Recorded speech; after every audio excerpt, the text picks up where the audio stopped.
Добро вечер во ново издание на Политиканти, заедно со мене, како и секојаш, јас сум Сашо Ордановски, заедно со мене, макар не и физички, како и секојаш е Боријан Јовановски, тој и денеска е дислоциран од Македонија. Боријан, добро вечер. Добро вечер, Сашо. Убаво ти стои ова што си одсутен и така. Денеска веќе најавивме дека ќе имаме гостин. Гостинот го знаат, со гостинот ќе почнеме за 10-15 минути. Бидејќи прво има неколку теми што треба веројатно јас и ти да ги поразговараме. Не знам што следиш ти од таму кај што си, дали следиш што се случува во Македонија. Меѓутоа имаме динамична една политичка сцена во која што во периметарот. Баш така, у периметарот сме, во која што политичка сцена главно работи како и секојаш пиарот на владата и рече се ништо друго.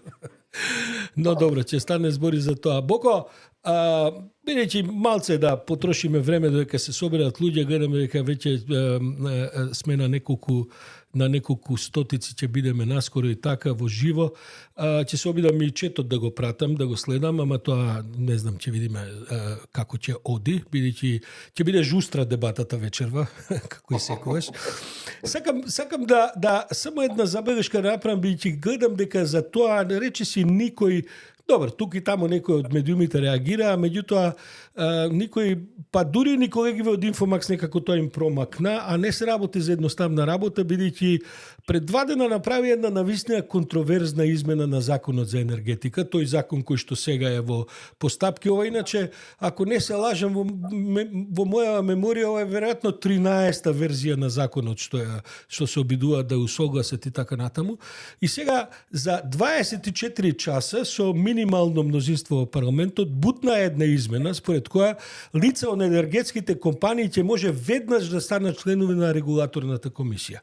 Според старите законски прописи требаше поминат 2-3 години, значи ти ако си директор во, не знам, во МЕПСО, во ЕВН, во МАК Петрог и така или раководител на сектори, да, треба од како ќе ти престане таа функција барем 2-3 години за да може да те кандидираат за член на регулаторна. Сега тоа го укина и значи дека веднаш ќе може да станува членови. За мене е тоа многу, како да кажем, една очигледна маневра што ја прават, бидејќи очигледно имаат неколку души на регулаторно истекува мандатот наскоро, па ќе треба да се ставаат нови членови и така натаму. И сега сакаат да набутаат со своји луѓе кои што директно доаѓаат од енергетскиве компании, што е едно продолжение на оној разговор што го имавме и со Мичо и со Мечка пред месец дена за тоа како всушност во Македонија имаме проблем помал со корупцијата отколку со олигархијата, бидејќи стотиците милиони кои што се да изберам термин, да не кажам се крадат, ама граѓаните ги плаќаат на разноразни монополски компании, особено во секторот на енергетиката, практично тоа не се гледа, овдека гониме луѓе за 5.000, за 10.000, па судски спорови, па дебати и така натаму. Но мене Боријан ова ми и нешто друго може да значи, бидејќи се уште трајат сите дебати околу тоа што ќе биде со владава, дали ќе одат на предвремени парламентарни избори, дали тоа сега ќе го прават со локалните или ќе го прават идната година.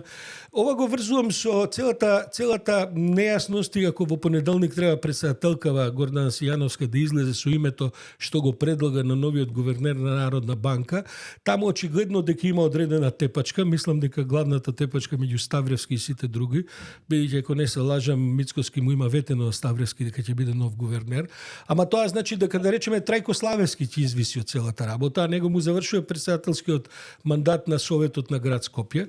Јас мислам дека они се подготвуваат професорот Славевски да биде нешто во некоја нова влада, која што ќе ја прават, дали до крајот на годинава и дали иднава година, дури не би се изненадил да го стават повторно за министар за финансии во владата, а сегашната министерка веројатно да ја префрлаат во Комисијава за енергетика, бидејќи види, тука се стотиците милиони се регулираат и се договараат кои што се трошат во енергетскиот сектор. И мислам дека ова едно членче кое што го промени онака срамежливо, наводно тоа било усогласување со европските стандарди, иди ми дојди ми, тоа вака приказки за маги деца, помина лесно, а последиците може да бидат многу крупни. Тоа ми е бар впечатокот, гледам дека тоа никој не го коментира, никој не го забележува, а мене ми звучи и ми делува многу симптоматично. Сашо, ако ми дозволиш, на почетокот кога ми праша дали гледам или не следам, Зашто не следам? А ова што ми го кажуваш е само потврда за тоа што се обидувам во неколку наврати, како што и самиот знаеш да го повторам, а тоа е дека ние сме 30 години заложници на известен мал круг на бизнисмени на кои единствено им одговара Македонија да функционира вака како што сега функционира и да не почне преговори со Европска Унија. И при тоа нормално е дека бутајќи вакви закони на брзина, под тепих или на мала врата што ми се рекло, дека сосема очекувано, а при тоа на голема врата да се зборува за идентитетот, за не знам за некои национални големи теми, кои се чиста демагогија, мислам, немаат врска со памет, што би се рекло, и единствена цел на тоа е олигархијата да ги задржи своите позиции и ги има неколку нив, еден мал број на луѓе на кои преговорите со Европска Унија не само што не им требаат, туку им пречат да започнат преговорите со Европската Унија. И во тој контекст, апсолутно ова што сега ти го зборуваш е еден детал во целиот тој, како, не знам како да го наречам, во таа една еден грд мозаик каде што се редат пазлите на интересите на олигархијата. И веројатно тоа така и ќе продолжи и не знам сега кој нов закон така ќе се протне, кои нови луѓе ќе влезат по институциите за да ги штитат интересите на олигарсите. Отприлика тоа е тоа и нема што ново да се види. По мене ќе има новости ако ние почнеме да преговараме, па ги отвориме работите, да видиме прво на што сме, да правиме една диагноза на состојбите, па потоа да се препише терапија, па да се оди со терапијата, па во неколку фази таа да се разгледа како што треба, што е, докаде и така натаму. Тоа е една фаза кога нормално би се изчистиле од сите малигни ткива, кои на Македонија би овозможиле некаква нулта точка од која би можела да очекува понатаму некаква перспектива. Види, Боријан, додека ние разговараме, во Тирана се одржува овој голем самит на Европската политичка заедница. Тоа е инаку еден собир кој што пред 3-4 години Макрон го во 22-та после инвазијата на Русија врз Украина го измисли, го воспостави така натаму. Тоа веќе 6-7 ова средба треба да е. Последниот пат мислам во Лондон се сретнаа, сега следната ќе биде во Данска. Ова е прв пат на Балканот во присуство на некои 45-50 председатели, премиери и така натаму, значајни, бидејќи се тоа. Идејата, форматот е да тоа биде состанок на не само на членки на Европската Унија, туку на сите европски земји кои што и не се членки, вклучувајќи се разбира Британија, целиот Балкан и така натаму. И идејата беше на тоа не се носат никакви одлуки, туку една платформа да се видат луѓето, да поразговараат, да разменат мислења, да испратат силни политички пораки и така натаму. Не знам колку виде дека Мицкоски замина во Тирана со една мистична најава дека ќе има многу добри вести од Тирана од целата средба. Сега ја дознавме најавата, што иако и пред тоа нешто околу тоа се коментираше, барем во дел од оваа поквалификувана стручна јавност, дека ние ќе сме подпишале стратегиски договор за стратегиско партнерство со Велика Британија. Мицкоски од Тирана излезе со најава дека тоа ќе биде програма за инвестиции од негде 5 до 6 милиарди евра, 5 милиарди фунти и така натаму. И тоа е една таква фантазмагорија, бидејќи го читам соопштението на Даунинг Стрит на британската влада, со кој што велат дека се види, во суштина Кија Стармер е отиден во Тирана, речи си за една работа, мигранти. Тоа е она што нив ги боли. За оние што ја следат, јас ја следам британската политичка сцена практично секојдневно. Апсолутно нема никакви шанси за 5-6 милиарди фунти инвестиции. Тоа се мали пари за британците, ама такви им се стегнати фондовите, така ги исчистија сите, ја укинаа целата меѓународна помош, како и ова со USAID што беше кај американците. Тоа што нема никаква шанса, нешто тука се блада за некаква соработка во однос на трговија, економски раст, бла бла бла, кај британците тоа е така спакувано и потоа има еден пасус кој јасно вели дека всушност темата на разговорите била учеството на Македонија во системот за како би се рекол тоа процесуирање на мигранти кои што доаѓаат во Европа или треба од Европа да се заминат како резултат на неуспешните процедури кои ги имаат во други земји, тоа се пред се западниве земји, Германија, Шведска, се разбира Велика Британија, и што да им прават. Тоа е слично на овој договор британците што претходната влада го правеа со Руанда. Тој договор пропадна не затоа што Руанда не сакаше и таму подпишаа стратегиско партнерство. Нели сето тоа, туку затоа што падна на судовите во Британија. Британските судови оценија дека тоа не е исправно и правно издржано. Сега британците очигледно дека некаква обланда прават. Мицкоски од Тирана ни порача дека за неколку дена ќе ги раскажат деталите околу тој договор. Нема детали околу тој, деталите се овие што ви кажувам. Инаку другото за стратегиска соработка и така натаму, ние сме членки на НАТО во смисла на одбрана, тоа е тоа.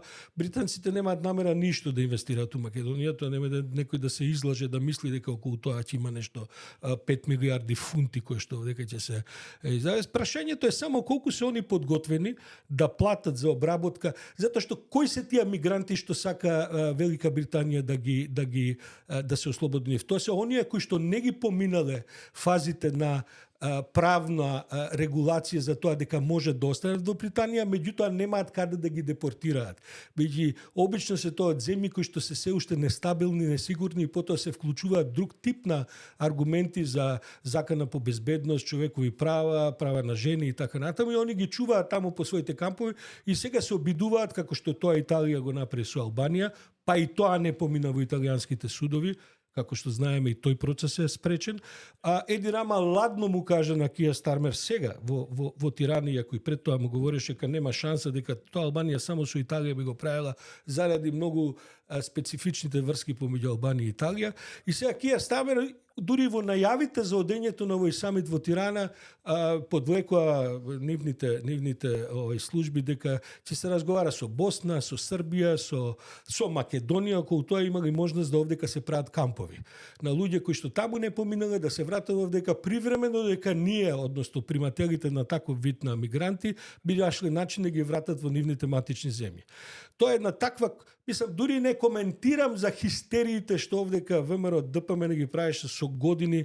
Јас живеам во близина на местото каде што у Бардовци требаше да се обнови оној центар за мигранти, значи не за носење нови, туку за процесуирање, па тоа беа блокирање патишта пред изборите, па тоа беа, како да кажам, 2-3 месеци хистерии се дига и така натаму. Референдуми, Сашо, референдуми организираа. Референдуми организираа. Така и сега Мицко во некаква криптоформа се обидува да ни не знам што ќе прави, бидејќи мислам дека тоа нема да помине ни во ВМРО ДПМН, а да не кажем во поширока општа јавност, се обидува нешто да го спакува тоа дека тоа стратегиски договор со британците за иди ми доđи ми за ова зона.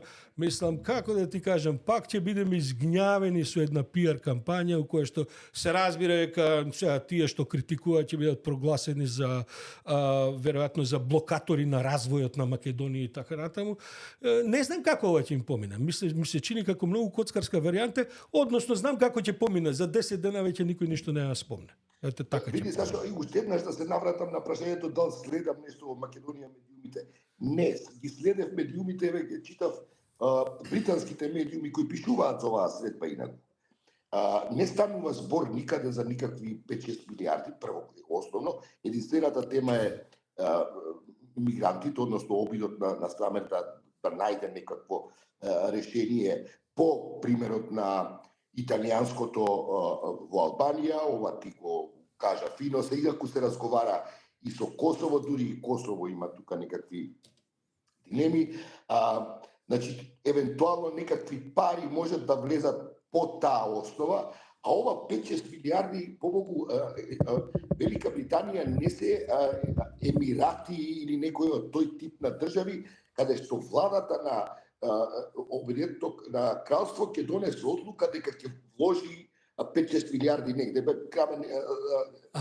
Дури ни со Емиратите тоа така не функционира. Кралот на Саудитска Арабија кој ги има парите во џеб, односно буџетот со кој располага државата, па сега вика и сега ќе дадам, не знам, тука толку милиарди или онолку милиарди. Мислам, тоа е стварно звучи сериозно инфантилно. Инаку околу Велика Британија, зашто ти кажам, тоа е добро ако се постават некакви стратешки врски со Велика Британија, во смисла на тоа дека Велика Британија во голема мерка може да и помогне на Македонија, бидејќи и гостинот наш потоа ќе го прашам, бидејќи знае, има искуство. Велика Британија е државата, тоа сме го зборувале јас и ти, која практично ја изнесе македонската независност и помогна на Македонија да се афирмира, односно да се врзе да се интегрира во меѓународната заедница. Таа беше лидерот на целиот процес од менување на Лисабонската декларација таму некаде во 93-та, па со Единбург кога ја сменија до нивните напори да влеземе односно да станеме членови на Обединетите нации и така натаму. Така што да, Британија е добро со неа да се разговара, добро е да се има некакво стратешко партнерство, ама стварно мислам дека е навредливо и за Британија да се зборува дека тоа стратешко партнерство носи не знам колку милиарди. Види, Борјан, ги читам коментарите на нашиот четов дека ми се изгуби тонот, да. Да. Ги читам коментарите на нашиот чет и морам да ти кажам дека публикава е многу свесна за што станува збор. Например, Владко Златковски вели ова да го направише претходната влада, па ќе имаше демонстрации на улица, ВМРО ќе организираше уште пред да се врати Мицковски од Тирана, овде ќе имаше 100.000 луѓе на улица, нели? На страна што таа пиар машинерија ќе кој знае што ќе направише да го прогласи за предавник, за не знам, за злосторник и така натаму и така натаму. Така што мислам дека ова не поминува, Борјан, и спакувано во сите, јас и тие следиме Велика Британија и нашите односи со неа валда 30 и кусур години. Ние имаме многу, британците се инаку многу присутни на Балканот во безбедносната компонента. И тоа помалку во онаа хардкор безбедносна компонента, тука американците, па и други европски држави повеќе водат со, па дури американците и бази имаат на Косово и така натаму, меѓутоа британците се многу значени во разузнавачкиот дел. И британците во последните 35 години заедно со американците се веројатно највијателната. Французите работат на еден друг начин. Тие се малку тие се исто така моќни, ама поинаку работат. По-конзервативни. Бај да не го квалификуваме. По-валкани се би рекол, ако смеам да кажам. Меѓутоа британци и тој интерес со Мицко, со мене, со тебе премиер, тоа ќе си тече. Тоа истото како и не е важно кој е председател во Вашингтон, во Соединетите американски држави, соработката меѓу безбедносните служби на Америка и на Македонија, дури дали бил Мијалков, дали бил овдека Оливер Спасовски, дали бил Тошковски министер, таја тече непрекинато, бидејќи тоа се многу чувствителни, да кажам, односи, каде што они имаат високи политички безбедносни интереси. И таа не зависи дури од политичката соработка или економската соработка. Тоа тече непрекинато. Така што оваа приказна што сега се обидуваат да ја продадат Мицковски, че има добри вести, па знаеш малце загреваше, оди на кај Тирана, вика ја очекувам да има многу добри вести у Тирана. Па сега таму ни вика 5 милиарди фунти, односно 6 милиарди евра. Додека тресење од ракав. Како ова што беа со арапиве, ме разбираш, тоа исто така тресење од ракав. На суми, на договори. Што направи се сретнале, потпишале меморандум за соработка, па тоа можат и со мене и со тебе да потпишат. Велика Британија е сепак ништо, апсолутно празно зборење. Не, имаме стратешко партнерство со Соединетите американски држави. Стратешките партнери за Велика Британија е тој тип на сериозна демократија и држава, мислам. Тоа е се убаво, никој не е против тоа, се разбира. Не, и никој од тие стратешки партнерства не носи тој тип на, као за 5, 6, 7, 1, колку и да е милиарди, не оди тоа така. Британскиот премиер може да донесе бизнесмени, може да ја промовира Македонија.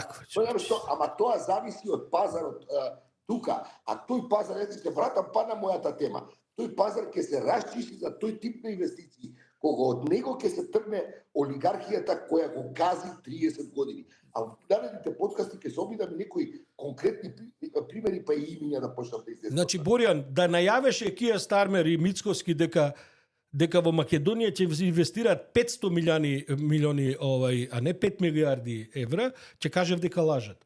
Види, ние како држава немаме капацитет да обработиме инвестиции од 6 милиарди евра. Немаме едноставно капацитет, немаме работна сила, немаме процедури, немаме администрација која може да поддржи да сега Велика Британија на наредните година-две инвестира 6 милиарди. Може за 3, 40, 50 години. Некој ако дојде со толкави пари овдека, апсолутно да ти е јасно дека тоа е крајно сомнително и затоа и никој не доаѓа меѓу другото. Така што ете таа тема така би ја затворил со тоа што не знам, не си тука, јас вчера се обидов да го одгледам. Читајќи британските медиуми, на крајот од краиштата 5-6 милиарди фунти, евра, долари што дае, не се мала сума, мислам, кога тоа би било сериозно на масата на која разговарале Мицковски и британскиот премиер, тоа би го третирали и британските медиуми, бидејќи Види да ти кажам, еве, се интересирани на која основа тоа за почеток на тоа Види, за почеток на таа стратегиска соработка би било интересно да се види дали Мицковски и Стармер ќе се договорат британците, гледам тука и се коментира и во четот, ќе ги укинат визите за македонците. Еве, например, за македонските државјани тоа би било чекор во вистинска насока, за да можеме да оцениме дали таа стратегиска, многу важна соработка ќе вроди со некаков плод. Што мислиш, ќе се случи такво нешто? Или ќе продолжат да бладаат за овие 5-6 милиарди вакви такви? Или не знам дали знаеш, мислам дека нешто као 300-400 евра чини да британската виза и тоа уплаќаш, па не знаеш дали ќе ја добиеш. И можеш да не ја добиеш, парите не ти се враќаат. Инаку, во меѓувреме се прослави една година од мандатот на претседателката Гордана Силјановска-Давкова со едно, би рекол, помалку несреќно интервју кое што го имаше кај колешката Оливера Трајковска. Очигледно дека, не знам дали имаше прилика да го гледаш. Добро, мислам, види, не си пропуштал ништо значајно не заради Оливера, туку заради Гордана Силјановска. Меѓутоа, занимливо е што Гордана дојде наострена, се извинувам, претседателката Силјановска-Давкова, дојде наострена да ги критикува македонските новинари, бидејќи со јазикот и со тонот на тоа како коментирале, тоа валда и ја и ти сега спаѓаме у таа квалификација, придонесувале за влошување на атмосферата во државата. Мислам, една неверојатна квалификација која, не знам што да кажам, или се пречувствителни на овие, да кажам, неколку медиуми што ги критикуваат, бидејќи тоа сето друго е со тапани, со зурли, се слават сите. Или, бидејќи Боби Христов претходниот ден и наброја на претседателката во една друга емисија на Топ тема, дека практично имала една официјална посета од странство, уште 1-2 контакти и така, во принцип многу скромно, многу малку, па дури да ти кажам, нити во оваа иницијатива за унапредување на статусот на жените, оти нели пола од инаугуралното говоранција што и беше во собранието, беше посветен на тоа како жените се многу важни, за да после констатираме дека речиси нема жени во нејзиниот кабинет. Па ни тоа, вака, неколку малку, онака символични неколку потези така. И жената дојде, ми се чини, кај Оливера Трајковска. Оливера се разбери и се спротистави со малку и вчудоневидена, да кажем, од таквите констатации, но тоа остана да виси во воздух како нешто што можеби ќе одбележи оваа прва година на нејзиниот мандат, бидејќи не гледам ништо друго дека значајно придонесе. Инаку знаеш зашто не гледам, бидејќи ја не знам како, ама ова се што се случува со нејзиното однесување како претседател на државата, мислам дека би требало на цела јавност да биде познато уште од самиот старт кога она се кандидираше за претседател. Тука ја стварно не гледам ништо, не сум изненаден од перформансот на нејзиниот мандат, така што стварно не знам што би тука нешто критички се човек останува. Искрено ти кажам, мислам дека доволно и посветивме внимание на претседателката по заслуга, дели како што е ред. И можда е време по твое инсистирање. Да, еве во наредните 30 минути да го најавиме гостинот кој што е веќе најавен. Професор Љубомир Фрчковски, поранешен амбасадор, професор на правниот факултет. Добро вечер, Фрчковски. Ова е второ ваше гостување за последните 2-3 месеци на Политиканти. Добро вечер, професоре. Добро вечер. Сашо и Борјан. Фрчковски, трета генерација ВМРО-вци се обидува да уапси, балда е трета, ако не е и четврта, од ова што го најавува и така натаму, заради наводни злоупотреби во амбасадата во Њу Јорк, каде што вие бевте отповикан пред неколку месеци и така натаму. И некако се во Грч се обидуваат, еве МВР поднело кривична пријава, во кој што централниот дел, вие неколку пати инаку излегувавте во јавноста со објаснување околу тоа како е тоа во суштина една неиздржана правна процесија. Меѓутоа тие, како и во се друго, ми се чини дека повеќе ги интересира пиар аспектот отколку суштинската правна содржина и евентуално кривична и така натаму. Што ви е коментарот после ова се? Бидејќи не ве видов дека излеговте значено последните 3-4 дена од кога тоа се објави, да го коментирате. Добро вечер, Сашо, уште еднаш. Како ти кажам, ВМРО-вците се посебно нивната политички елити веќе неколку пати се луѓе кои ги мразат своите политички противници, ги третираат како непријатели и посебно оние чие постоење им сугерира, им покажува дека се е возможна една друга нормална Македонија, една поинтелектуална, поодговорна Македонија. И во таа смисла секогаш тргаат на елиминација од јавниот простор најмалку на таквите луѓе, посебно оние кои сметаат дека имаат посебно влијание. Ја имам таа чест да бидам од тој круг. И тоа е четврта тура на кривични пријави кои јас ги трпам од 98 година. На сите генерации на ВМРО-вски гарнитури.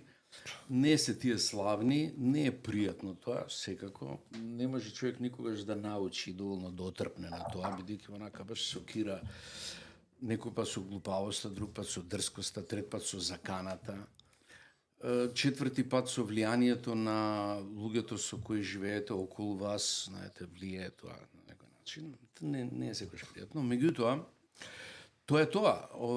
Таков тип на акции они имаат редовно и како што немаат политика, како јас или некои други луѓе се символи на, што да кажам, на една сосема поинаква политика што Македонија може да ја води или ја водела, како они се чувствуваат празни или guilty имаат поради тоа што практично не владеат, така и ова влада исто, зборуваме малку за тоа, така се поагресивни во пиарот и во прогонот. И тоа е единствена работа што работат со своите ботови редовно. И сега последна пријава. Пред пријавата само да констатирам дека вие не ги штедите. Ќе остане као историска онаа забелешка дека во надворешната политика ВМРО-вците се како визиготи пред Нотр-Дам витражите и дека се зачудени што треба да прават. Така што помалку мислам ќе се спомнува ова што сега вам ви го прават отколку вашите квалификации за небој. Добро, јас секако не им се заканувам со обвинителството, да? Се бавам со нив како опција која не е опција за Македонија во основа. Не е опција, и тоа се покажува јавно. Сега, они во последна пријава, како да ви кажам сега, не е да ја коментирам бидејќи влегува во тек, меѓутоа највеќе покажуваа така една омраза и незнаење кој ги заслепува всушност. Они направиле пријава која не може да ја направат во основа. Ја можам дисциплински да ме викнат да одговарам за нешто што они мислат дека не било во ред на сад, али они не може да направат кривична пријава против амбасадор во држава во која он ја врши својата службена должност за службени дела и во која е покриен со дипломатскиот имунитет. Значи, овде треба обвинителството и МВР да го направат надлежни за Менхетен, што тамо се правени овие дела. Не можат по кривичниот закон тоа, таа надлежност која ги покрива пријавите, не може да го направат тоа. Сега они, велам, во некој не ги посоветувал елементарно во таа приказ. Најде МВР може би не знае за тоа, али МНР би требало да знае што прави околу таа работа. Значи, една работа е што они не можат да направат и да ја прескочат така наречената приговорна надлежност. За службените дела. Само микрофонот малку за поблиску. службените дела на било кој амбасадор, он е покриен со дипломатскиот имунитет и во земјата домачин и кон своите органи. И посебно, тоа во членот 26 од Кривичниот закон јасно е кажано, че надлежноста за кривичните дела и прогонот на кривични дела, какви и да се, што и да мислат направиле, е врзано за местната надлежност. Обвинителската и судска исто така. Тоа е една прикажа. Со други зборови има проблем во юрисдикцијата. Има проблем Пошто во сега приговорна ненадлежност. Да. Фактички. Оти секој обвинител ќе треба да одат во Менхетен, што треба прават? Они не може тоа да го направат и не знам како тоа ќе го совладаат или дали ќе го Ако совладуваат. дозволите, може ли, професоре, И второ, би требало да некои принципи на транспарентност на обвинителството и така натаму, да биде тоа образложено на што се однесува всушност таа пријава. не, ќе отвориме, може да отвориме пријавата внатре, меѓутоа ова првава пречка околу тоа дали можат или не можат да направат отвара преседан, бидејќи тоа не се случило, на пример кривична пријава на амбасадор во вршење на неговата службена должност. Сега друго е амбасадор кој избегал со својата љубовница или бе утепал жената или ја, што знам, украл пари и отишол у Куба, тоа е друг проблем. Меѓутоа, кога сврши службена должност, покриен со дипломатски имунитет, сите дела се направени на странска територија и тоа не дури ниво канцеларијата на амбасадата, туку се врзуваат за банки, за телекомпании, за што знам, автосервиси и така натаму, тие сите се надвор. И се Од територијата на амбасадата, која што е од територија домицилна. на мисијата. Да. Која иначе не е екстериторијална, мисиите не се екстериторијални како што се зградите на амбасадите, ама не е важно. Тоа е прв проблем. Вториот проблем е што сите дела наброени тамо всушност не се кривични дела. Сите дела се прекршоци од еден или друг тип. Дури не она дело кое се врзува за така реченото непочитување на инструкцијата на Министерството за финансии, кој они мислат дека е најтешко дело, тука имаат направено најголем пропуст и најголемо незнаење. Имено, инструкцијата на финансии е неутрална, таа вели дека пари купени амбасади кои се продаваат на СФРЈ од парите од сукцесија одат у буџет. Океј. Они не велат ништо друго. Никога, никако, ни дали во делови, ни одеднаш, ни во делови, ништо не викаат, не викаат тоа. Она што е проблем за ова тврдење кај нив е тоа што они не ги познаваат прописите на државата во која су амбасадор, кои се важни за финансиската трансакција. А ние сме должни според членот 47 од Конвенцијата за дипломати, токму по тие прописи да ги почитуваме. А тие се следни. Кога објектот на СФР кој се продаде тамо, вреди македонскиот дел е 4 милиони евра, агенцијата ни префрли, односно компанијата, односно адвокатската канцеларија ни ги префрли 2/3 од парите веднаш на сите републики, 1/3 задржа додека не се плати данокот кој купувачот е должен да го плати, 1 година има рок да се плати. Тука немате пристап до тој остаток од пари. Овие пари кои ви ги префрлиле, ја им ги префрлив у буџетот и затоа нели објавивме и сметки, они ги знаат тие. Ова 1/3 кај сите амбасади они ги држа 1 година. Кога го одмрзна, кога го платил данок од купувачот кој да е на таа зграда, они ги префрлија и тие пари после година дена. Сега, и јас како што ги добив таа втора транша и таа втора транша ми ја префрлив у буџетот. И ги објавивме тие сметки, искочија и во јавност. Сега нивната теза е следна. Дека јас сум ги добил сите пари, но сум тактизирал, не сум ги праќал во МНР, туку сум ги трошкарал лево десно за други несоодветни. И потоа некако сум компензирал и кога ми текнало, кога ми загустило, сум ги вратил. Таква една теза има во пријавата и тука, као сум го прекршил инструкцијата на тотално незнаење на процедурата, која е испоштувана онака фас 100%, и тука е чисто. И се тоа ако падне, а паѓа, содржината на друго е све де Да, факто прекршувач. И се не, идејата е да те мъкнат по судови, да те обвинителството ќе го стават под притисок, ќе се судри со невозможна ситуација која ни во бивша Југославија, ни у Македонија од почетокот, ни у Европа не се десила како кейс во ваква ситуација да одлучува се он да биде надлежен за Манхетен. Невозможна ситуација. Професоре, таму стои веројатно кога се примени парите, кога се префрлени. Стои како не, па тие се објавени. И што е најтажно, ја направив извештај за тоа, МНР е известен за тоа, значи они ги знаат сите детали. И они надвор од тоа знаење на детали. Тој датум во амбасада и тој датум во амбасада ги префрла во...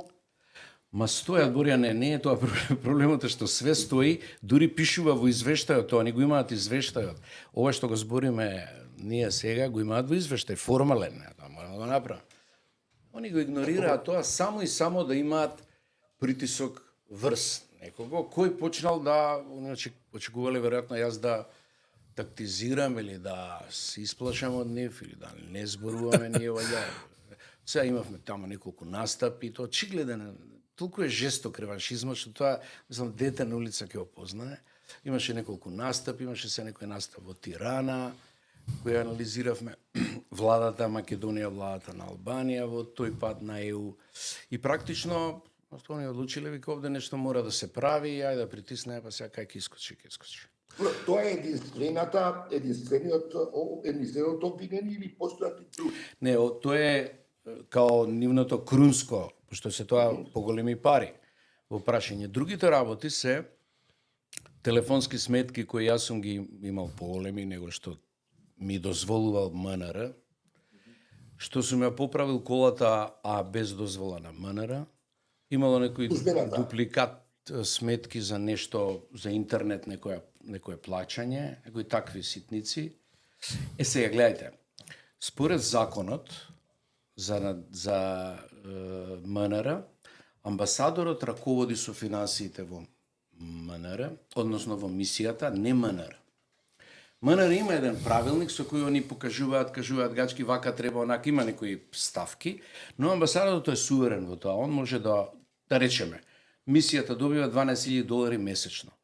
Ја ги распоредувам, има таму ставки по кои се добиени, но јас можем да ги прераспределам. Ако во тој месец некои ставки не ги потрошиме, не ни требаат, меѓутоа други се важни, можем да ги прераспределам. Тоа е мој законска овластување.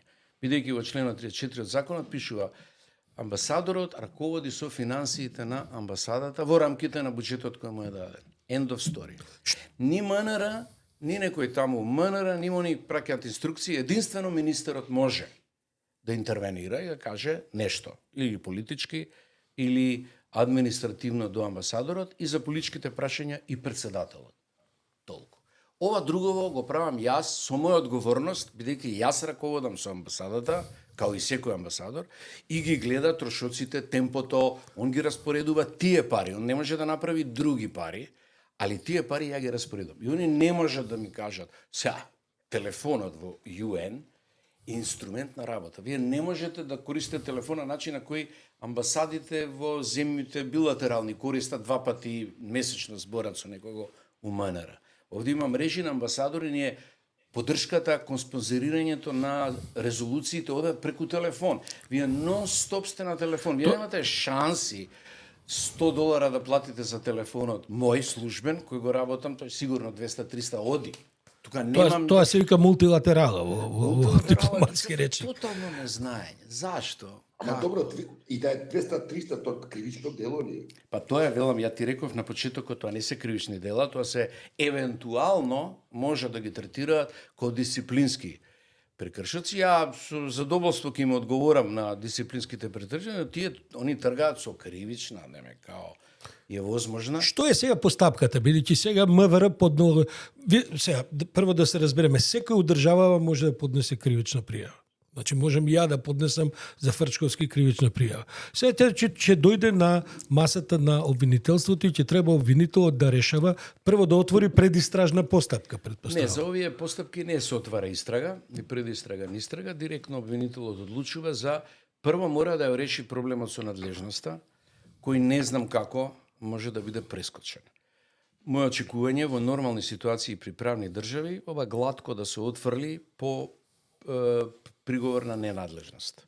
И они нека наоѓаат сега варијанти како тоа ќе го решаваат во други форми на правни процедури, ако имаат процедури. Но, они да се прогласат надлежни за ова, надвор од законската рамка на член 26, има еден член, одредба во член 26, став 10, кој вели дека судовите и обвинителствата во Македонија можат да гонат дела сторени во странство, ако тие претходно се сторени и во Македонија.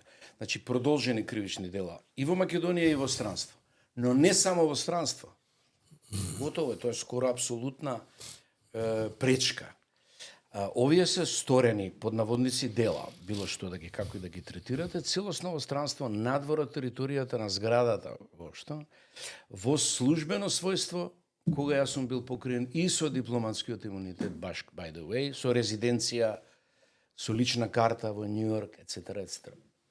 Сега, знаете, ВМРО и све е можно, тие може да направат. Добра, ама Фрчковски, не е ова бесмислено што го прават во смисла на тоа дека ние ќе потрошиме половина сат образложувајќи оваа работа. За тој половина час нема да зборуваме за Кочани, за нивната одговорност, за овие смешки што ги прават со стратегиски договори, за тоа како ја водат државата, за протнување во енергетскиот закон, членови кои што им одговараат за да можат потоа да се крадат пари од државава, Значи, сакам да кажам, ќе ве влечат они вас, ич да не се секирате, ќе одржат и пресконференција, па тоа секој ќе се уклучи целиот пропаганден тим, па очекувам од овие големиве коментатори, оваа друже Мицковски, господин Мицковски, и некој коментар да добиете на таа тема. Не, добро, како што успевате да разберете, падна, се разбира, стримот и така се обидовме неколку пати да го вратиме.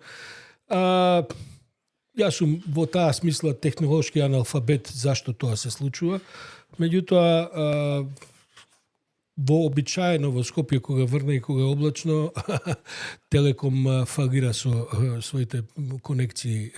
Ќе продолжиме со професорот таму кај што застанавме отприлike со мојот аргумент дека сето ова што они го прават, професоре, сепак на крај им дава еден друг бенефит. Убава е правната анализа, се е тоа во ред, меѓутоа се ќе може да верглаат едно 3, 4, 5 месеци како тоа сега кривично едно друго, на тоа ќе има коментари, ќе се јават сите што треба да се јават, нели ќе ве почестат со сите можни анализи, коментари и сето тоа, и мислам дека во крајна линија тоа им е целта. Не има неопходно целта да тоа излезе на суд, па да тоа добие некаква судска завршница. Напротив, се работи за PR стратегија која што во принцип ја практикуваат за сите прашања. Бидејќи на оваа влада опште заклучокот дека само може би PR-от до известна мерка им работи добро, иако и тоа е под знак на прашање. Само да кажам, публикава, се извинуваме сега, имавме негде околу 2-3 луѓе кои што го следеа првиот пат. Споделете го новиот линк, направете лајкови, нели, направете се што треба за да може и другите да се вклучат, а потоа ќе ги споиме двата дела, па ќе го објавиме целосно ова сето што го разговаравме до сега и од сега што ќе го разговараме со Фрчковски. Фрчковски, значи, има смисла ова што го прават. Не знам до каде не слуша и што не гледа и така, ќе даде ли тоа некаков резултат, прво како притисок врз вас, бидејќи очигледно ве дефинираат како човек кој што има проблем, историски, тоа не само сега и така натаму, меѓутоа влечењето низ калта им овозможува да не разговараат за други теми кои што се многу позначени. Да речеме, стварно е катастрофална оваа ситуација што прават со Кочани. Во обид да избегнат каква било своја одговорност, подготвени се, мислам, она срамно одбивање на предлогот на законот на игром случај на СДСМ за помош на кочанчани и тоа го одбија. Кога ќе видите аргументацијата за одбивањето, тоа е стварно срамота. Мислам, навредливо е по сите основи, дури не во смисла на луѓето кои што имаат таква трагедија во Кочани само, туку за општата интелигенција во државава. Значи, или ќе биде се понивно, или нема да биде ништо. Тоа име пристапува за сето тоа. Така што и ова е дел од таа политика. Знаете што, Салвадор Дали вели, никогаш нема лоша пропаганда, тешко е некој пат нешто да се издржи, меѓутоа кога кидиса влада, цела на вас, ако успеете да ја изборите таа приказна. Добро е малку за тој јавен простор во кој се бориме да биде либерален. Оно што е мрачно, велам, беше проблемот со тоа што они Македонија ставаат на ризик баш онака државата, да они имаат еден парадокс сега владата. Она е јака влада која не владе.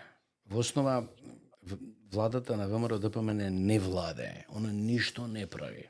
Меѓу другото, прв пат се случува да име коалицијата во прашање само за 10 месеци од оваква апсолутна моќ која имаат. Таравари, вака било, така било, противниците ќе се... Не се случило досега да таква влада, која велите е многу силна и така натаму, во суштина кој ќе гремнеш по површината, се распаѓа. Не само околу коалицијата, она не функционира оперативно, не знае да владее. Во таа смисла сакам да кажам. Практично све стои. Во државата нема пари. Половина од кредитот на Орбан го потрошија за буџетски расходи. Значи нема нешто да врти практично, а они се мокни. Не може да мрднат се со таа мок ги блокира во основа. Надворешната политика е општа катастрофа. Значи они ништо не прават во една исклучително опасна ситуација за Македонија. Онаа трампистичка илузија дека ќе им помогне некако во контекстот со Бугарија, излезе дека Трамп ги прескочи со еленски скок и отиде во Бугарија.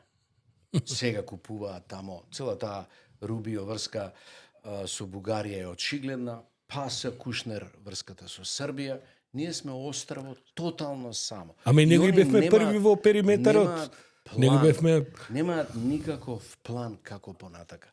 Што е исклучително опасно за нас. Они сепак една комплицирана, една сложена, една богата, мултикултурна држава владеат, раководат. Не може тој ризик да го направат.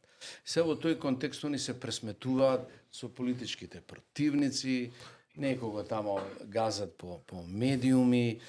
Значи, една тотална неодговорност, една неверојатна. И мислам дека во еден момент треба да станат свесни дека им треба помош во основа.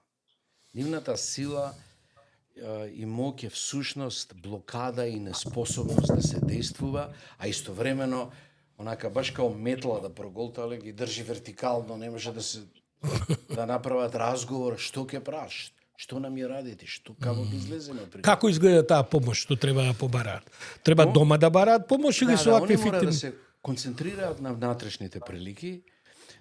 Нивната политика во овој момент е напад на судството и обвинителите, за да ги земат заради прогонот да им оди лесно. Напад на критичарите на власта, тие мора да замолчат. Оваа тезава што беше што ја спомна со председателката е фактички синоним на една култура на однос кон плурализмот. Не го поднесуваат едноставно. Потоа еден однос, сите наши базични договори се под напад, внатрешни и надворешни, риторички. Истовремено не можат, на кој Македонија стои де факто, не можат истовремено тоа све да порушат. Има една инерција на државата која оди во добра смисла, меѓутоа едноставно се како некое размазено дете со кое ништо не се согласува, со кое ништо не знае владе, све крши внатре. И треба да им се помогне. Во еден момент треба да престанат да мислат дека се силни, треба да побараат помош во конструкција на една голема коалиција на. Може да упаднам за момент ја да објасниме таа.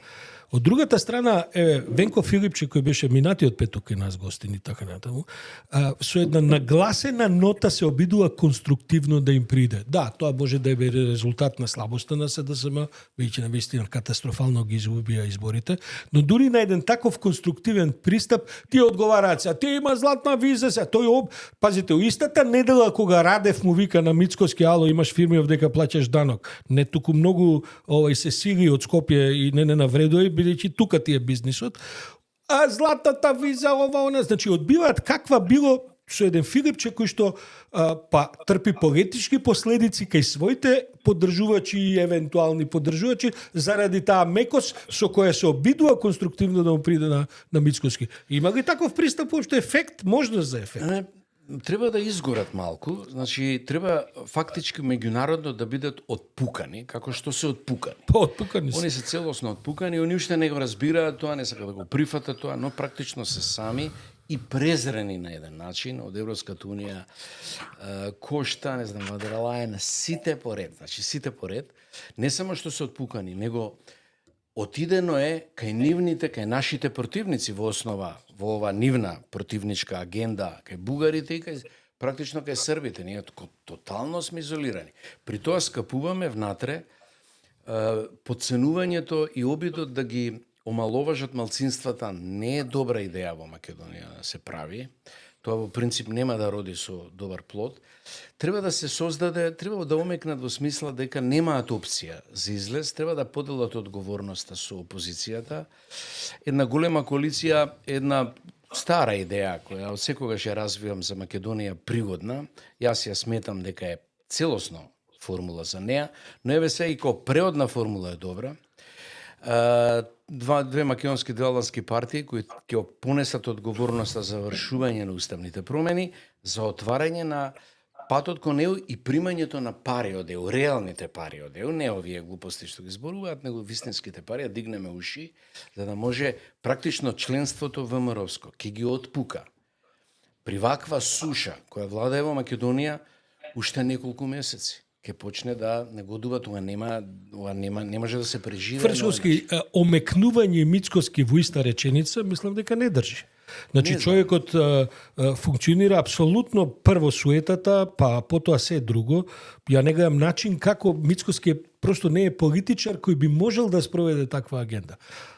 Не знам. Ако дозволите, Сашо, ако дозволите, зошто мислите дека нема поддршка ВМРО-ДПМН во јавност? Не, поддршката во јавност, Боријан, во овој момент не врши никаква работа. Значи, поддршката во јавност вас не ви помага да водите политика.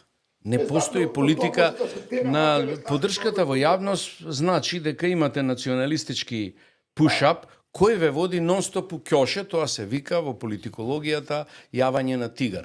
Ке го јавнете тигарот која спие на национализмот, но ако ќе стане, одите со него, не можете да се симнете од него. И се он вели да 82%, не ми спомењате Бугарија, 82% се против македонците, па сега, ја не сум те терал да го подигнеш тој змеј и потоа да не знаеш што ќе правиш со него, сега те тура тој змеј у ќоше ти остава простор без политика. Значи, не може да водат политика. Дали е решение нови избори? Бидејќи гледам дека малку па заговараат нови парламентарни избори. Не, ништо, ние можеме да добиеме иста ситуација. Не се никакво решение. Решение се преземање на одговорност. Политичките елити, политичарите се платени за тоа. Не да кукумњачат дека се нивната теза е они се сочувуваат со оставштина на корумпирани политичари од минатото и не можат ништо да прават и стварно не прават ништо. Човече, они се власт, они целиот збориме с корумпирани политичари од минатото кои биле компрометирани и сега не оставаат тоа и ние не можеме ништо да правиме и стварно никој ништо не прави. Што е невозможна ситуација за власта. Они се платени да владеат, они мора да изведат државата. Не може така, колку сакаат да ме нечат. Или ја нив да ги неќам, не е тоа проблем, тоа е работа на секоја власт. И тука нема... Ако гласачкото тело, професоре, тоа го поддржува, моја предпоставка е дека на изборите локални ова што остане од влем ќе биде сосема делегитимирано, така што тоа практично ќе нема албански партнер во владата, веројатно Мицкоски ќе оди на предвремени избори, на кои ќе побара мандат да владее без албанска партија и јас мислам дека македонските гласачи тој легитимитет ќе му го дадат. Боријане, тоа што го опиша е опис на брз влез во криза за Македонија. Тоа не е нешто спорно, можно сценарио е тоа, ама тоа е лудачко сценарио, која ќе не доведе до внатрешен распад. Ќе почне да пукаат шавовите од натре. Дуи во меѓувреме веројатно ќе засили и упорно засилува, како влем паѓа. Коалиција нема, не е голема коалиција, не значи коалиција на македонски партии големи. Не, тоа значи голема коалиција од две македонски, две албански партии. Тоа е коалиција на која јас мислам дека треба да ја води Македонија во овој излезен период. Понатака може да прават избори, може да прават што сакаат, меѓутоа они мора да ја изнесат уставните промени без спасат честа на можеби на Мицкоски и да ги влеземе во постапка стабилна на ЕУ интеграција и да ги повлечеме пристапните фондови, некои од нив сериозно, за да може да дигнеме, оти пари нема во државата, а то не може да функционира како сака да се однесуваме помеѓу нас, како сака да се мрзиме, сакаме, тоа е распад во основа на системот. Професоре, не ве разбирам, зошто би требала таа голема коалиција, доколку Мицкоски сака да ги направи уставните промени, он нема никаков проблем денеска, утре во собранието да излезе со таков предлог да добие двотретинско мнозинство. Формално без да прави никакви коалиции, но формално големата коалиција ја поделува одговорноста. Они може да речат, знаете како го подпишува Охридскиот договор ВМРО-вците. Ние со ова не слагаме, али ние нешто мораме и така натака. Они се нешто како мали деца незадоволни од тоа, кога пристапуваат кон нешто, на тој начин пристапуваат. Према тоа на некој начин ќе му ја симне одговорноста и можност на аргумент да рече дека еве сега во овој период направил гест да ја извлече Македонија, иако со тоа интимно не се слага и дека бугарите се уште немаат аргументи да бидат прифатени, но еве одиме понатака. Тоа е важно и понатака е важно заради мултикултурниот карактер на Македонија, таквата коалиција функционира. И трето, што е најважно, што е уствари прво, таквата политичка коалиција ќе ги намали силата на големите партии, што по моје мислење не е лош процес, ќе ја одвои власта од државната администрација, нема да може една партија да ја гњави државната администрација, ќе има многу партии, нема да кој да ја гњави. Државната администрација ќе се осамостои, што е исто важен момент за стабилноста на вакво општество. И истовремено судството и обвинителството ќе се одвои исто така од политичкиот притисок на таквата влада. Нема да може да ја врши. Во таа структура на поделба, тоа е добар правец за Македонија. Малку послаби јаки партии, коалиција една пофрагилна, која има чувство, еден однос на респект едни кон други, владеат практично не се без власт.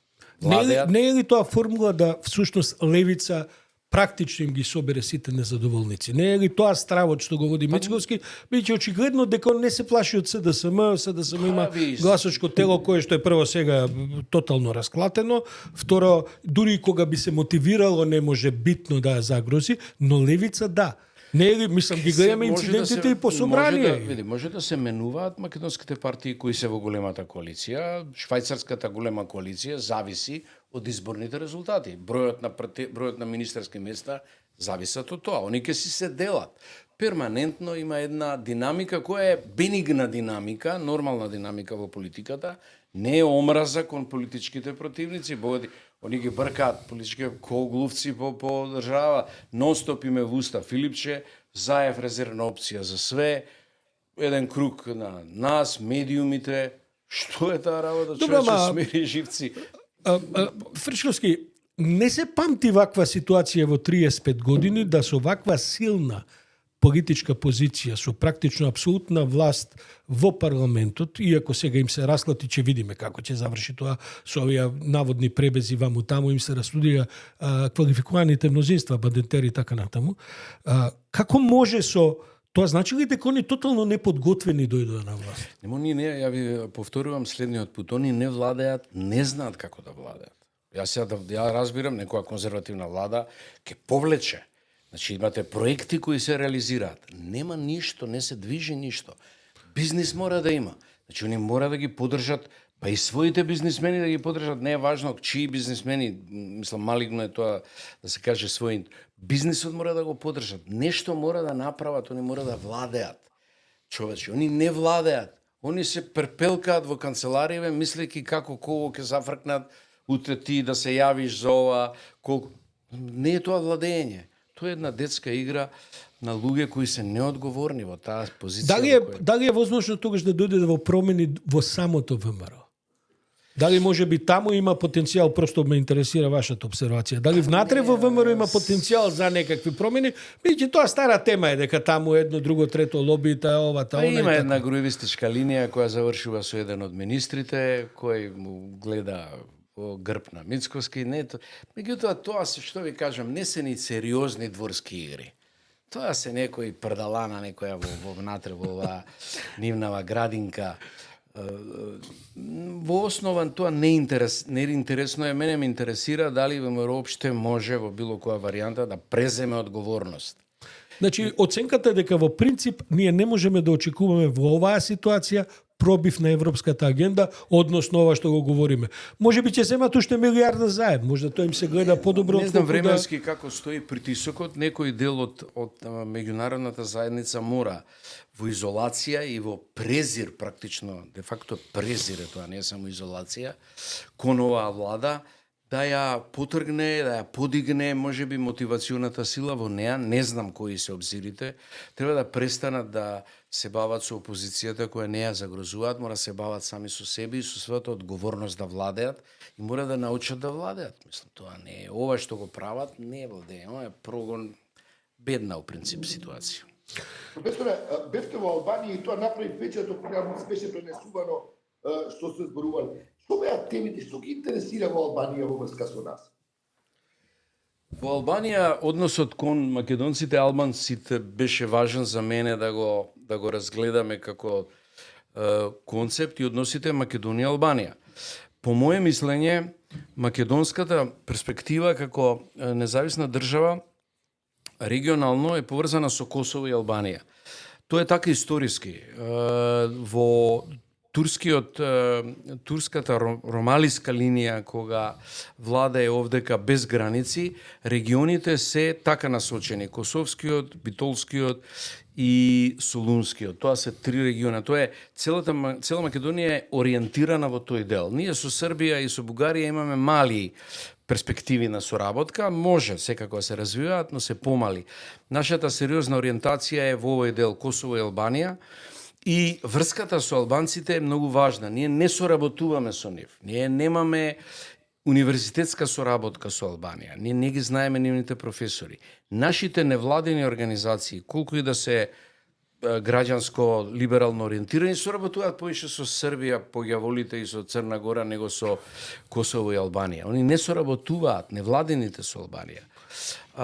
Релациите на владите се многу лоши. Рама го игнорира Мицковски на голема врата и меѓутоа мислам, по моje мислење, мислам дека прва средба на Филипче треба да биде со Рама после изборите.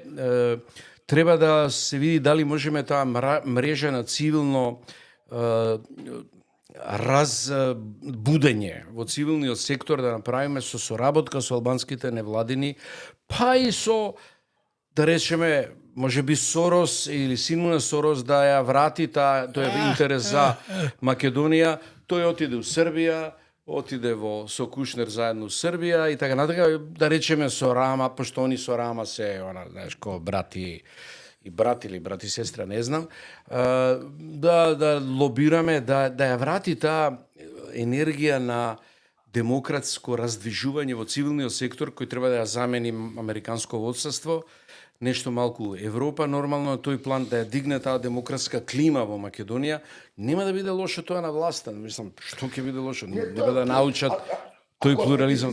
Сектор, професоре, имаме ли цивилен сектор уште? Па не знам, јас сум благ. Каде било кој граѓански сектор, бидејќи сега сепак ние не сме во некоја фаза на авторитарен режим кој ги гуши баш така да се... Просто едноставно нема иницијатива, нема идеја, нема... Се е оставено на влада. Нема, знаеш што, тоа е точно. Знаете што, страшно е што и академскиот сектор во Америка не реагира на Трамп, реагира Харвард само. Значи, во такви ситуации има еден шок од силата, од грубоста на власта, од немањето пари и повлекувањето на американците, тоа секако предизвика шок. Но мислам дека ќе се ресетира тој сектор полека, треба да му се помогне. Треба да му се помогне, например, моje мислење дека опозицијата треба да оди на локални избори со отворени листи. Комплетно отворени кон цивилниот сектор, пошто они немаат некои кадри партиски да ги покријат во локални избори, можат скроз да се отворат кон цивилниот сектор. Например, може на тој начин да се потикне таа приказна. Може да се потикне во соработка регионална со Албанија и со Косово. И во таа смисла треба да таму е нашиот динамо е и за нас во основа, за ние кои работиме во на некој начин во тој јавен дискурс, битно тоа да се обнови. Ова вака во политика е една грозна штала, празна, па ништо не се ни дешава унутра, па тоа е катастрофа. Професоре, дилемата, професоре, дали воопшто е владата видел, иако нема тебе сашто го зборува и промени на законот во енергетика. зборуваме за бизнис клима, зборуваме за конкурентност, зборуваме за други, просто нема стопански комори, нема бизнис комори, нема граѓански сектор, просто едноставно нема тема, нема никакви било каква конструктивна критика или иницијатива која нешто би, не знам, би субституирала во ова огромен празен простор кој живееме сега. Па еве, тоа го повторивме, дека таа практично не владење, незината одговорност не е незината партиска сила, незината одговорност како владее со државата на чие чело е. Тоа е незината одговорност после избори. Пред избори, 10 месец дена, нека се бави со партиската политика, но сега е влада на Република Македонија. Према тоа, во таа смисла, тоталната неодговорност и неспособност да се владее запрепастува. Значи, запрепастува. Јас знам да владеат. Во таа смисла, речеш, не ми се допаѓа како владеат, но владеат, влечат. Ова е неспособност која стои уместо и едно трулење кое ќе не доведе сите во сериозна криза, во многу опасен период во регионот. Во многу опасен период во регионот, кај што има 2 или 3 преклапања негативни. Едно е присуството на Русија посебно арогантна после исходот на војната во Украина, во нивната агресија во Украина, повлекувањето на американците и една серија на трампистички и националистички лидерчиња локални кои едноставно не знаат што да прават со себе и вршлеат вака со разни идеи околу тоа како би им изгледало минатото во нивната иднина и отприлике све стои. А ние, како мултикултурна држава, за нас е тоа смртен рецепт ако стоиме. Тоа не е добро. Албанија може да стои, Косово може да стои, Бугарија може да стои, Србија може да стои, Македонија не може да стои. Она веднаш се распаѓа. На Албанија. Во Македонија се шири така масовно таа теза дека Европската Унија пропаѓа, дека ние немаме што да правиме таму и така натаму и се треба да седиме тука во место кај што сме, што е убиствено, се согласувам. Како звучи во Албанија тој наратив сега од Европската Унија дека до 2030 има шанси Албанија да стане членка во Европската Унија? Дали тоа таму личи на реална перспектива? Види, албанците се во таа смисла релаксирани, они влечат, му даваат мандат на рама, 4-ти мандат, тоа како Меркелка, функционира, живеат еден релативно релаксиран модел, без тензија, имаат една чудна љубов кон нас. Ја не можам да сватам после сите наши одбивања, сите наши неосновани ароганции кон нив, сите наши непреземања на никакви иницијативи кон нив, они имаат еден фин однос кон македонците, посебно, не само кон, дури се многу критички кога ќе дојдат македонските албанци, па нешто таму многу ја критикуваат држава, они се критички кон нив, они се склони кон македонците да им даат збор, да го кажат она што мислат за тоа. Мислам дека многу жалат што ние стоиме и мислам дека жалат што ние стоиме е едноставно чудно. Чудна солидарност покажуваат. Па затоа што се веројатно свесни дека нашето стоење ќе им создаде проблеми на нив, бидејќи нашето стоење овдека подразбира стоење на едно мултиетничко општество. Да. Тоа мултиетничко општество со силна албанска, да кажам, силен албански елемент на крајот ќе бара чариња кои што може да ја доведат Тирана во ситуација. Ја нема да заборавам пред многу години еден висок албански, ајде да не кажам сега кој и така натаму, кабе Сашо ќе не праша ги некој нас дали ние сакаме голема Албанија или само тетова вика тоа ќе го разговарате и така со еден таков тон. Меѓутоа Боријан, бидејќи веќе влегуваме во прилично одвивање на емисија, не знам дали Боријан, ова е за Боријан, не знам дали знаеш, јас се запрепастив пред ден-два, ми кажа дека Аца Лукас ќе гостува во МКЦ со концерт. Значи, како да ти кажам, Тоа го слушнав. Види, јас... Ама види, тоа е како да фргаш бомба, ова се што го разговараме се девалвира. Мислам, види сега до кај отиде на работата. Ние какви тука сега да збориме за некакви просветлени, еманципирани. Аца Лукас ќе гостува на концерт во МКЦ. Тоа како да правиш пан журка во манастир. Па да, па тоа баш така како... Види, ја не можам да разберам Сашо, ја немам ни просто немам мотив, не знам како и тоа себе си некоја се критикувам, што едноставно изгубив мотив воопшто тие работи ги коментирам и тоа достигне едно ниво на ирационалност кое вака фасцинира просто. На глупост која за мене не сум очекувал дека ќе се постави во реалноста било како. Тоа го живееме, тоа го чув. И не ставам коментар. Да, па тоа е тој реалити чек што бидејќи нема веќе кафеани во Македонија и нема овие градоначалници у спортски сали што би го викнале Аца Лукас и во МКЦ мора да го викаат.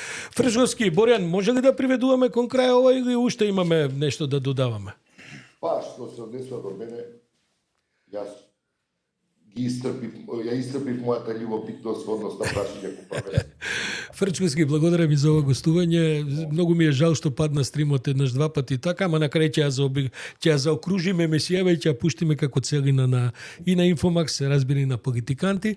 Благодарам уште еднаш, се гледаме ние следниот петок со нов гостин, со ново издание на Политиканти, а вие уживајте и во вечерашното издание на Инфомакс, бидејќи Инфомакс ја тресе државата на повеќе од овие поенти што овдека денески ги разговаравме, иако се разбира тие секојаш додаваат и нова енергија, нови поенти на сите овие дневни настани кои што се случуваат во Македонија. Ви благодарам, Борјан.